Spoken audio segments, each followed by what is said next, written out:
Halo teman-teman semua, kami akan membahas tentang penyakit jantung bawaan. Yuk simak videonya. Banyak orang yang belum menyadari bahaya penyakit jantung bawaan. Padahal, jika terdeteksi sejak dini, penyakit ini bisa ditangani dengan baik. Maka, mari kita sama-sama mengenali penyakit jantung bawaan. Penyakit jantung bawaan atau PJB ini merupakan kelainan struktural pada jantung yang sudah ada sejak lahir. Kelainan ini terjadi karena jantung tidak berkembang secara sempurna saat janin masih berada dalam kandungan. Struktur jantung yang terbentuk secara tidak normal ini akan mempengaruhi aliran darah dan oksigen dalam tubuh bayi, yang dapat menyebabkan berbagai gejala pada bayi. Tanda gejala penyakit jantung bawaan meliputi kebiruan pada jari dan kuku atau yang disebut dengan sianosis, lalu sesak nafas dan denyut jantung tidak beraturan. Yang ketiga, mudah lelah, terutama untuk bayi saat menyusu dan untuk anak-anak setelah beraktivitas. Lalu ada demam. Jenis-jenis penyakit jantung bawaan. Penyakit jantung bawaan dapat dibedakan berdasarkan kadar oksigen di dalam darah, yaitu dibedakan menjadi non-sianotik atau kulitnya tidak menjadi biru atau kebiruan, dan jenis PJB sianotik atau kulitnya kebiruan. Jenis penyakit jantung bawaan non-sianotik meliputi yang pertama ada ASD atau atrial septal defect, yaitu kondisi di mana dinding pemisah antara serambi kiri dan serambi kanan jantung terdapat lubang. Penyakit ini terjadi sekitar 7-10% kasus pada bayi dan lebih sering pada bayi perempuan. Biasanya tidak bergejala tetapi bisa menyebabkan infeksi paru pada anak. Jenis PJB non-sianotik yang kedua ada VSD atau ventricle septal defect, yaitu di mana terdapat lubang di antara dinding dua ventricle atau bilik jantung. Penyakit ini terjadi pada 20-30% kasus penyakit jantung bawaan. Yang ketiga ada PDA atau patent ductus arteriosus, di mana saluran yang seharusnya menutup sejak lahir, tetapi kondisi ini malah tetap terbuka. Jika kecil biasanya tidak bergejala, tetapi bisa menyebabkan gagal jantung jika besar. Yang keempat yaitu stenosis pulmonal atau SP, yaitu di mana penyempitan pada jalan keluar bilik kanan, yakni pada daerah katup pulmonal. Yang ketiga yaitu stenosis aorta, di mana kondisi ini terjadi penyempitan pada aorta yang biasa terjadi di katup atau di sekitar katup. Jika parah, dapat menyebabkan gagal jantung pada bayi yang baru lahir. Yang ketiga ada koartasio aorta atau KOA. KOA terjadi ketika bagian aorta menyempit. Biasanya terjadi setelah arteri yang membawa darah ke kepala dan lengan. Jika parah, bayi perlu segera dioperasi. Jenis PJB yang kedua yaitu PJB sianotik atau yang terdapat perubahan kebiruan pada kulit. Yang pertama ada tetralogi ovalot. Kelainan ini merupakan kelainan jantung dengan 4 masalah yang dapat mengurangi aliran darah kaya oksigen ke seluruh tubuh, yaitu meliputi VSD atau ventricle septal defect. Yang kedua, masalah stenosis pulmonal atau penyempitan katup pulmonal.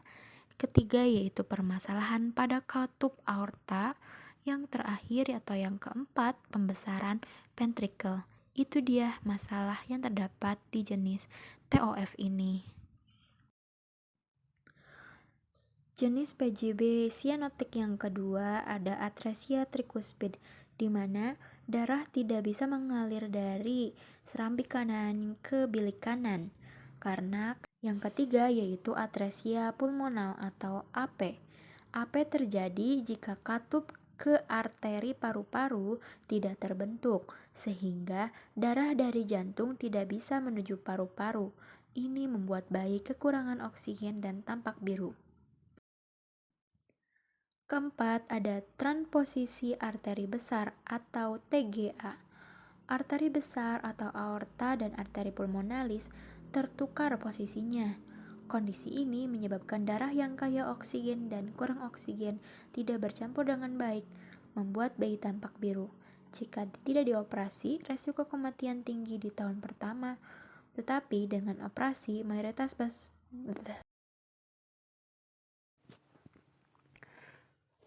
Baik, pembahasan selanjutnya yaitu penanganan kegawat daruratan. Kegawat daruratan dibagi menjadi beberapa bagian. Ada 1.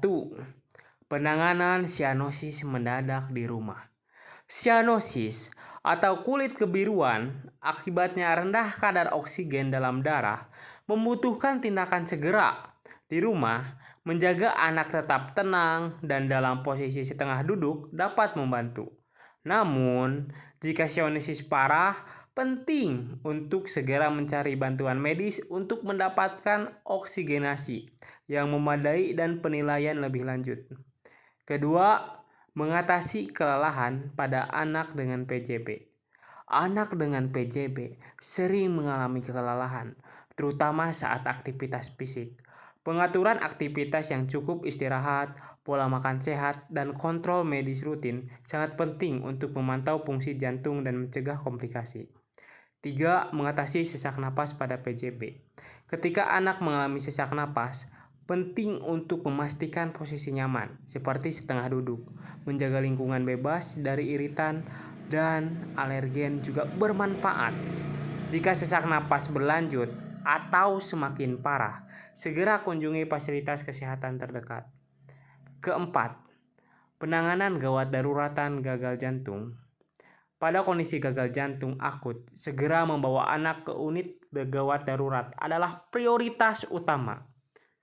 Ciri-ciri anak dengan kegawat daruratan gagal jantung adalah sesak napas tiba-tiba dan parah, pingsan, nyeri dada, demam, bengkak di wajah, kaki, dan leher. Sambil menunggu bantuan, anak dapat diposisikan setengah duduk dan dijauhkan dari aktivitas berat. Di rumah sakit, penanganan meliputi pemberian oksigen, diuretik, dan obat-obatan inotropik untuk mendukung fungsi jantung. Yang kelima, hipertensi paru pada anak dengan PJB. Hipertensi paru bisa ditandai dengan batuk terus-menerus, memerlukan perawatan jangka panjang yang mungkin termasuk obat untuk menurunkan tekanan darah di pembuluh paru-paru. Kontrol medis berkala diperlukan untuk memantau perkembangan kondisi ini dan penyesuaian pengobatan. Nah, selanjutnya kita akan membahas mengenai perawatan pos pembedahan pada bayi yang mengalami penyakit jantung bawaan. Nah, yang pertama yaitu ada pemberian obat secara tepat dan juga teratur. Bayi pasca operasi sering membutuhkan obat-obatan seperti antibiotik untuk mencegah infeksi atau pengencer darah untuk mencegah pembekuan. Nah, orang tua harus memberikan obat sesuai dengan instruksi dan juga memastikan jadwalnya diikuti dengan tepat.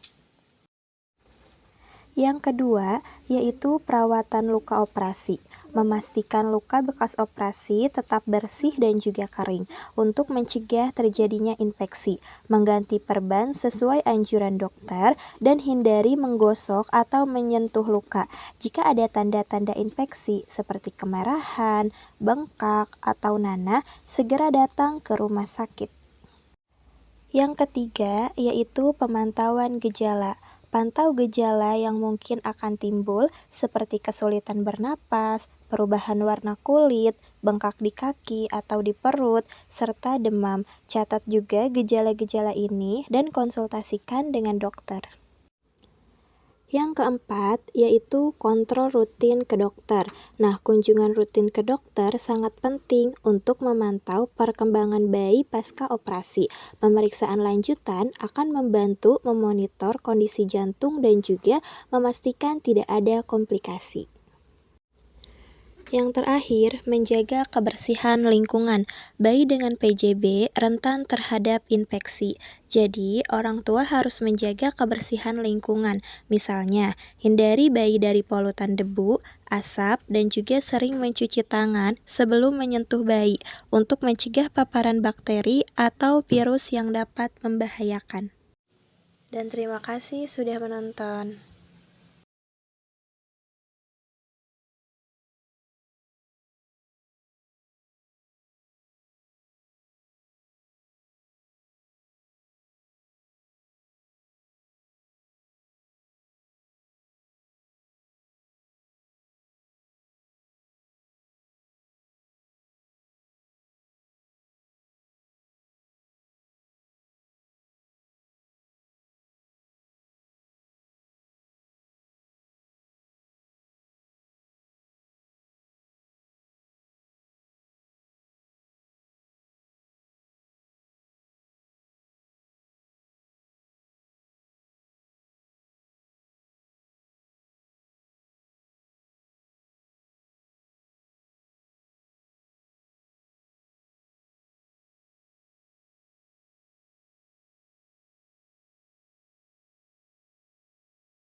Kemudian, menyusui dengan secara perlahan. Jadi, sambil menyusui, ibunya juga sambil memperhatikan bagaimana sih muka anaknya saat menyusui.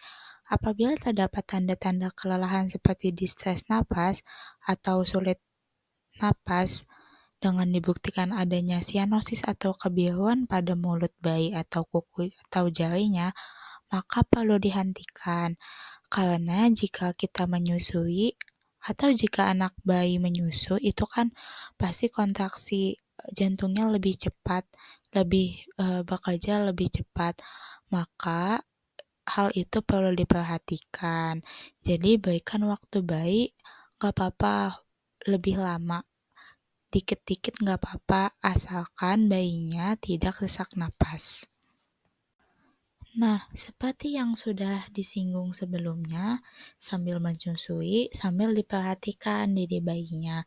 Apakah terdapat tanda-tanda kelelahan seperti sulit bernapas, yang dibuktikan dengan tanda-tanda sianosis pada mulut atau jari maupun kuku bayi, ataupun dibuktikan dengan bayinya nih napasnya tersengal-sengal, maka itu perlu diperhatikan dan perlu dihentikan terlebih dahulu.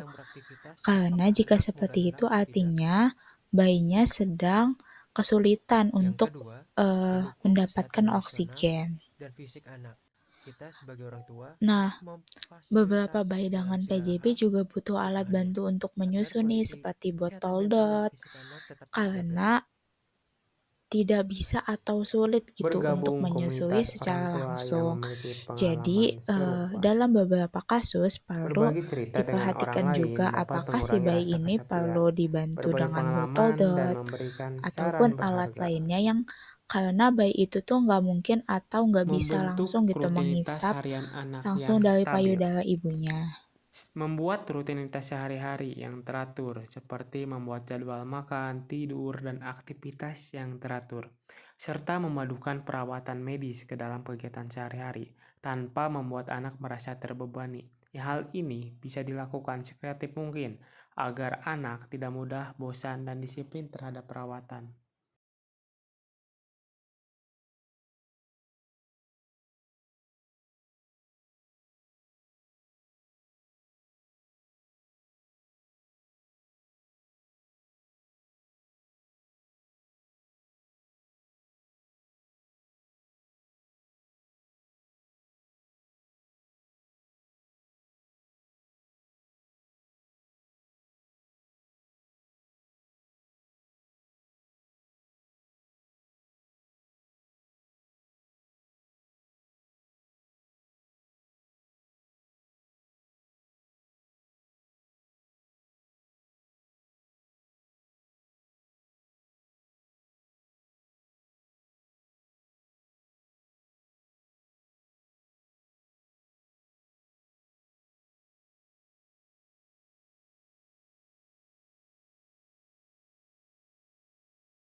Nah, anak PJB juga butuh kalori yang tinggi. Kenapa harus yang tinggi kalori pada makanannya? Karena pada anak PJB biasanya tubuhnya lebih kurus. Dikarenakan hal ini karena terdapat oksigen dan nutrisi yang kurang dialiri oleh darah. Maka untuk mengatasi hal tersebut, sekali makan anak PJB harus makan dengan makanan yang tinggi kalori. Bahan makanan yang pertama yang dibutuhkan yaitu protein. Protein bisa didapatkan dari protein hewani seperti dari ayam, bisa dari ikan, dan juga protein nabati. Bisa didapatkan dari kacang-kacangan.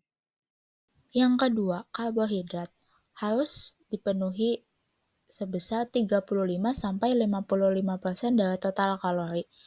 Nah, karbohidrat itu nggak cuma dari nasi ya, bisa dari roti, bisa dari gandum, bisa dari kentang, bisa dari ubi, bisa dari jagung, ataupun dari makanan. Yang ketiga, sumber dari lemak. Lemak ini harus mencakup 35-50% dari total kalori. Nah, disarankan lemak itu seperti susu, tapi susu yang mudah diserap oleh usus. Kemudian dari kalium. Kenapa sih dari kalium penting juga? Karena kebanyakan anak dengan PJB itu dikasih obat diuretik, di mana fungsi obat diuretik itu mengeluarkan cairan dan garam dari tubuh. Efek sampingnya, anak jadi lebih sering buang air kecil. Jadi untuk menghindari anak dehidrasi, perlu makan atau minuman yang tinggi kalium, seperti dari pisang, dari kentang, dari tomat, dari jeruk, dan lain-lainnya. Selanjutnya perlu diperhatikan banget nih, jadi anak dengan PJB harus diet garam. Karena kenapa sih harus membatasi konsumsi garam? Karena ketika kita mengonsumsi garam itu biasanya akan menimbulkan rasa haus yang berlebih. Pasti akibatnya kita akan meminum banyak air. Nah, efek sampingnya yaitu ketika kita banyak mengonsumsi banyak air, dalam kasus PJB itu akan memperberat gejala jantung. Jadi hal tersebut pasti akan memperburuk kondisi jantung juga. Nah, tadi kan sebagian besar dari makanan, gimana sih kalau dari minuman? Untuk minuman sendiri jumlah cairan itu harus disesuaikan dengan kondisi jantung dan pengobatan yang dijalani. Jadi perlu untuk konsultasi lebih lanjut dengan dokternya. Kenapa? Karena semakin banyaknya cairan yang diminum dan semakin menumpuknya cairan di dalam tubuh, itu akan menyebabkan otot jantung itu bekerja lebih. Maka perlu juga nih pembatasan cairan pada anak dengan PJB.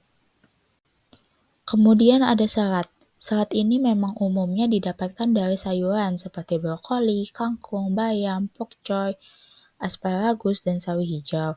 Selain bagus untuk jantung, sayuran yang mengandung banyak serat juga dapat melancarkan pencernaan anak. Nah, selain itu dalam beberapa kasus, khususnya pada bayi atau yang memang dari lahir sudah terdiagnosis PJB, itu pasti akan dirawat di ruang NICU. Nah, di ruang NICU sendiri pasti kan gak mungkin ya para orang tua harus menyusui anaknya, maka jika hal tersebut terjadi, maka yang harus dilakukan adalah pemasangan NGT atau selang hidung ataupun selang yang akan dimasukkan ke dalam mulut anak untuk mendapatkan nutrisinya. Nah, yang terakhir adalah vitamin. Vitamin ini yang baik itu adalah vitamin D yang bagus untuk jantung. Teman-teman bisa mendapatkan vitamin D juga dari sayuran, bisa dari brokoli, dari bayam, dan dari jamur. Bisa juga dari obat-obatan atau vitamin D farmakologis. Nah, ada juga vitamin D yang didapatkan dari alami. Contohnya dari sinar matahari pagi